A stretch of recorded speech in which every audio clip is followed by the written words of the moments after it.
ഈ തെറ്റുകളിൽ ഏറ്റവും ഗുരുതരമായത് മനുഷ്യനെയും ബന്ധപ്പെടുത്തുന്ന പ്രശ്നങ്ങളാണ്. അതിൽ വലിയൊരളവോളം കേസ് കൊടുക്കലുകളാണ്.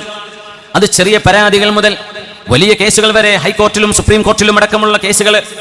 അന്യായമായും നിങ്ങൾ ആരുടേതും ദുന്യാവിൽ വാക്സാമർത്ഥ്യം കൊണ്ടോ തന്റെ വക്കീലിന്റെ കഴിവ് കൊണ്ടോ നിങ്ങളുടേതല്ലാത്തത് നിങ്ങളെങ്ങാനും വാങ്ങിച്ചെടുക്കുകയാണെങ്കിൽ തീർച്ചയായും നരകത്തിന്റെ കഷ്ണമാണ് നിങ്ങൾ കൊണ്ടുവരുന്നത്.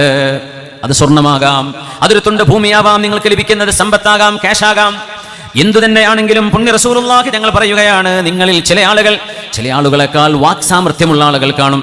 അതുകൊണ്ട് എന്റെ മുമ്പിലേക്ക് പരാതികളുമായി വരുമ്പോൾ നിങ്ങളുടെ സമർത്ഥനത്തിന്റെ കഴിവുകൊണ്ട് നിങ്ങൾ ഒരുപക്ഷെ അന്യായവും നുണയുമാണ് പറയുന്നത് എന്ന് നിങ്ങൾക്ക് മറച്ചു വെച്ചുകൊണ്ട് ചില കാര്യങ്ങൾ സമർത്ഥിക്കാൻ കഴിഞ്ഞേക്കാം. ഇന്നമാ അന ബശറുൻ, ഞാൻ അല്ലാഹുവിന്റെ സൃഷ്ടിയാണ്, ഞാനൊരു മനുഷ്യനാണ്.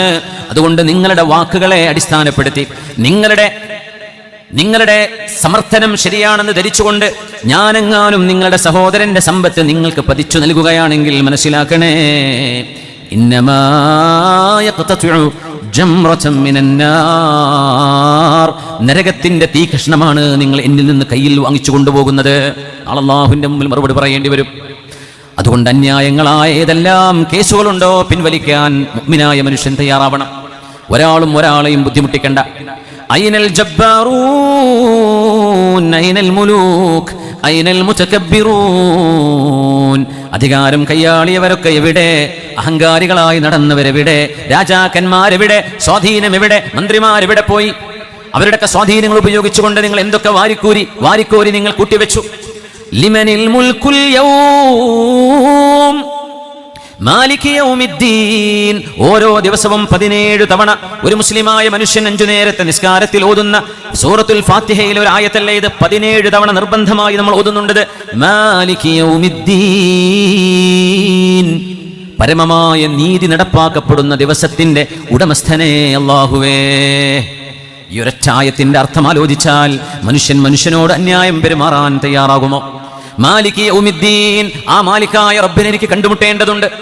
ആ പടച്ചതമ്പുരാൻ ഭൂമിയിൽ ഏതെങ്കിലും ഒരു കൊമ്പുണ്ടായിരുന്ന ആട്, കർണ ആയ ആട്, കൊമ്പില്ലാതിരുന്ന അജ്മ ആയ ഒരു ആടിനെ കുത്തി പരിക്കേൽപ്പിച്ചിട്ടുണ്ടെങ്കിൽ കൊമ്പില്ലാതിരുന്ന ആടിന് കൊമ്പ് കൊടുത്തുകൊണ്ട് കൊമ്പുണ്ടായിരുന്ന ആടിന്റെ കൊമ്പ് എടുത്തു കളഞ്ഞിട്ട് ആ ആടിൽ നിന്ന് ആടിനോട് പ്രതികാരം എടുക്കാൻ അല്ലാഹു പറയുകയും